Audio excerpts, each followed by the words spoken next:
চকবাজারে অগ্নিকাণ্ডের ঘটনায় স্বজনদের আহাজারিতে ভারী হয়ে উঠেছে ঢাকা মেডিকেলের পরিবেশ। অগ্নিকাণ্ডের ঘটনায় নিহতদের পরিবারকে সহায়তা এবং আহতদের চিকিৎসার দায়িত্ব নিয়েছে সরকার। রিপোর্ট করছেন কাজিম দাদ। বুধবার রাতের ওই ঘটনায় নিহতদের লাশ ঢাকা মেডিকেলের মর্গে রাখা হয়েছে। আগুনে দগ্ধ 9 জনকে বার্ন ইউনিটে ভর্তি করা হয়েছে। বার্ন ইউনিটের সামনে স্বজনদের আহাজারিতে ভারী হয়ে উঠেছে পরিবেশ।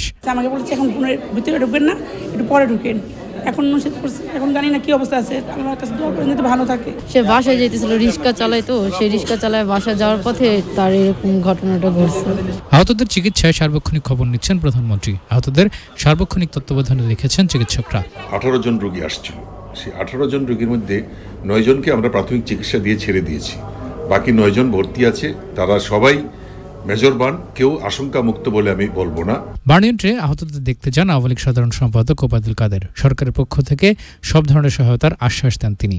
আহতদের ব্যাপারে যা যা করণীয় সাহায্য সহায়তা সবকিছুই প্রধানমন্ত্রী নিজের দায়িত্ব নিয়েছেন। ঘটনা তদন্তে ঢাকা দক্ষিণ সিটি কর্পোরেশনের মেয়র সাইদ খোকনের নেতৃত্বে একটি তদন্ত কমিটি গঠন করা হয়েছে। কাজিম দাদ, চ্যানেল আই, ঢাকা।